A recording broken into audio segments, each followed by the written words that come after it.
Hello everyone, in this video we will discuss AMG10 जो कि है आपका इंग्लिश स्टडीज़ इन इंडिया। इसके क्वेश्चन पेपर को डिस्कस करेंगे जो कि आपका जून 2020 का था। और you can say that important question और एक्सपेक्टेड क्वेश्चंस आप इनको बोल सकते हैं, क्योंकि देखिए जो भी क्वेश्चंस प्रीवियस ईयर क्वेश्चन पेपर्स में रिपीट हुए हैं that all questions are very very important. अब अगर मैं इसको क्वेश्चन पेपर ना लिख के सिर्फ यहाँ पे 10 क्वेश्चंस लिख दूँ और आपको बोल दूँ टॉप 10 इंपॉर्टेंट क्वेश्चन और टॉप 10 एक्सपेक्टेड क्वेश्चन और most wanted question that majority time YouTubers are doing this thing, तो आपको लगेगा हाँ ये क्वेश्चन तो बहुत स्पेशल है। तो देखिए कोई भी क्वेश्चन स्पेशल कब होता है, जब उसको हम रिपीटिशन देखते हैं कि वो प्रीवियस ईयर्स में कितने टाइम रिपीट कर रहा है। तो इससे पहले आपको, अगर इससे पहले की भी क्वेश्चन पेपर चाहिए तो एक और वीडियो है जो इससे पहले ऑलरेडी है, अपलोडेड है प्लेलिस्ट में। वहाँ पे आपको 17, 18 और 19 के क्वेश्चन पेपर्स मिल जाएंगे।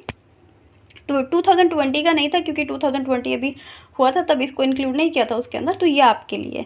और ऐसा मेजॉरिटी टाइम देखा जाता है कि जो जून का क्वेश्चन पेपर जिस फॉर्मेट से आया होता है या जो क्वेश्चन पेपर का लेवल होता है उसी टाइप का नेक्स्ट जून होता है उसमें उसी टाइप का कुछ मिलता जुलता क्वेश्चन पेपर रिपीट करता है। दिसंबर बैच के साथ रिपीट करता है। सो ये सब चीज़ें बहुत इंपॉर्टेंट हैं जो कि यहाँ पे हाईलाइटेड हैं कि टाइम इसमें आपका 3 ही घंटा रहता है, ये आप सब जानते होंगे। और इस क्वेश्चन पेपर में सबसे पहले आपको बोलती हूँ मैं हर बार कि that read note very carefully. और नोट क्या दिया हुआ है, अटेम्प्ट एनी 5 क्वेश्चन। और ये चीज़ तो बिल्कुल इतनी आसान हो जाती, किसी भी चीज़ को बहुत आसान कर देते हैं अगर वहाँ पे ही लिख दिया जाता है कि अटेम्प्ट एनी 5, क्योंकि 8-9 क्वेश्चन होते हैं and out of them you have to attempt any 5। इसको क्या कैसे प्रिपेयर करना है, इसके गाइडेंस वीडियो और previous year question video already uploaded है। दोबारा से वही बातें रिपीट करने का कोई मतलब नहीं है। एक बार जो सजेशन दिया नेक्स्ट टाइम भी मेरा वही सजेशन रहेगा आप लोगों के लिए, तो आप उसको कैरी कर सकते हैं, उसको दोबारा से सुन सकते हैं। क्वेश्चन है इसमें फर्स्ट, देखिए फर्स्ट क्वेश्चन दे दिया, सर्कमस्टांसेस बतानी है इसमें 19th century in India. Next question Toru Dutt का है और तोरू दत्त का क्वेश्चन रिपीट करता है, तो वेरी इंपॉर्टेंट टॉपिक है ये तोरू दत्त का। थर्ड क्वेश्चन जो है वो आपका राजमोहन स्वाइफ का। राजमोहन स्वाइफ से भी हर साल क्वेश्चन रिपीट करता है। तो देखिए कुछ इंपॉर्टेंट चीज़ों को चुनते चलिए, जैसे कि तोरू दत्त हो गया, राजमोहन स्वाइफ हो गया। उसके फोर्थ क्वेश्चन दिया हुआ है evolution of English as a language, ये question. Fifth question explain the process of evolution of English as a world language. World language ये आपका क्वेश्चन नंबर 4 पूछा गया है। उसके बाद क्वेश्चन नंबर जो 5 है वो पूछा गया आपका English studies be made relevant to the society.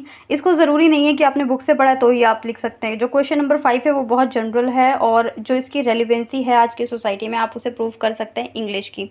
देखिए इंग्लिश क्या है, ग्लोबल लैंग्वेज है, तो आप इसको हर चीज़ को ग्लोबल से कनेक्ट कर सकते हैं। इंग्लिश का सोसाइटी में क्या इफेक्ट पड़ रहा है, इंग्लिश का कॉलेजेस में, स्कूल्स में, एजुकेशन में, टीचिंग इंस्टीट्यूशन में, एडमिनिस्ट्रेशन में, ये सारे रूल्स आप इसको एक्सप्लेन कर सकते हैं। ज़रूरी नहीं है कि अगर आपने इसको बुक से पढ़ा है तो आप वही एग्जैक्ट लाइन्स लिखेंगे, क्योंकि ये बहुत जनरल सा क्वेश्चन है। और जो MEG 10 है आपका, उसमें 1-2 क्वेश्चन ऐसे आते हैं जिसमें आप अपने व्यूज़ को एक्सप्लेन कर सकते हैं, उसमें ज़रूरी नहीं है कि आपके मार्क्स कटेंगे। तो ये क्वेश्चन कुछ वैसे ही है, रेलिवेंस प्रूव करना है किसको, इंग्लिश की स्टडी को इंडिया में। क्वेश्चन नंबर 6 है what focus led to the formation of the canon, कि किसी भी कैनन का किस तरीके से फॉर्मेशन हो। बेसिकली अगर मैं बात करूँ तो यहाँ पे इंग्लिश कैनन की बात हो रही है। नेक्स्ट क्वेश्चन है what are the silent feature of Dalit writing. Dalit writing is very very important topic. और अगर दलित की बात होती है तो इसमें सबसे ज़्यादा किसका नाम लिया जाता है, भीमराव अम्बेडकर जी का, जिनके बारे में आपने बहुत सारा पढ़ा था। अगेन आई एम रिपीटिंग कि जो दलित राइटिंग है ये भी ज़रूरी नहीं है कि कोई रॉकेट साइंस है कि जो आपने इस सिलेबस की बुक में पढ़ा है आप वही लिख सकते हैं। दलित राइटिंग से रिलेटेड आपका जितना भी आपके माइंड में, you can elaborate everything, you can write और you can mention any writer related to Dalit writing. जैसे कि आपको सिलेबस में बाकी फर्स्ट ईयर में भी आपने कुछ ना कुछ ज़रूर पढ़ा होगा दलित राइटिंग में, और अभी प्रेजेंटली तो आप पढ़ ही रहे हैं। क्वेश्चन नंबर 8 है how should a colonial literature be analyse in post colonial terms. तो इसमें इसका क्या मतलब है कि किस तरीके से एक ऐसा लिटरेचर जो कि किसी अंडर में होता है या अंडर में नहीं होता उसको किस तरीके से एनालाइज किया जाता है, इसके बारे में बताया गया है। तो ये जो क्वेश्चन पेपर है एंड दिस इज़ फॉर 2020 जो कि जून में आया था। इसमें अगर मैं बात करूँ तो आप तोरू दत्त को बिल्कुल मत छोड़िए। 19th सेंचुरी इंडिया में जो एजुकेशन सिस्टम था उसको मत छोड़िए। राजमोहन वाइफ का जो क्वेश्चन दिया है उसको मत छोड़िए, अगेन आपको पूछा गया है। और जो इस तरह के जनरल क्वेश्चन हैं उनको बिल्कुल मत छोड़िए, जैसे कि इंग्लिश स्टडीज़ किस तरीके से रेलिवेंट है, क्योंकि इसमें आप अपनी जिस भी बात को लिखना चाहते हैं उसको विद एग्जाम्पल प्रूफ कर दीजिए। लाइक जो दलित राइटिंग है इस टाइप के क्वेश्चंस को, क्योंकि ये वो क्वेश्चंस है जिनको आप अपने तरीके से डील कर सकते हैं और आप ऐसा नहीं कि एग्जामिनर आपके मार्क्स काट लेगा, क्योंकि कंसेप्ट तो वही, दलित राइटिंग का कंसेप्ट वही है, दलित राइटिंग लिखने वाले लोग भी वही हैं। तो जब चीज़ें आप इलाबोरेट करेंगे वो चीज़ें भी कहीं ना कहीं उसके अंदर इंक्लूड हो जाएंगे। ऐसा किस कंडीशन में करना है, जब आपको इनके एग्जैक्ट आंसर्स ना पता हो। अगर आपने बुक से पढ़ा है मीजिए 10 में, आपने इसको इलाबोरेशन तरीके से पढ़ा हुआ है, तो आप उसी चीज़ को यहाँ पे इलाबोरेट कर दीजिए।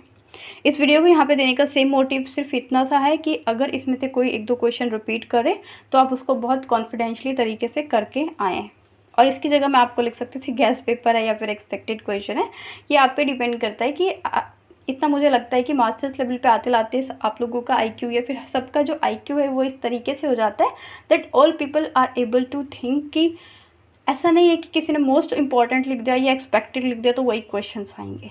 इट मीन्स दैट कि ये जो प्रीवियस ईयर पेपर्स हैं that they are very very very important, इन्हीं में से क्वेश्चंस रिपीट करते हैं।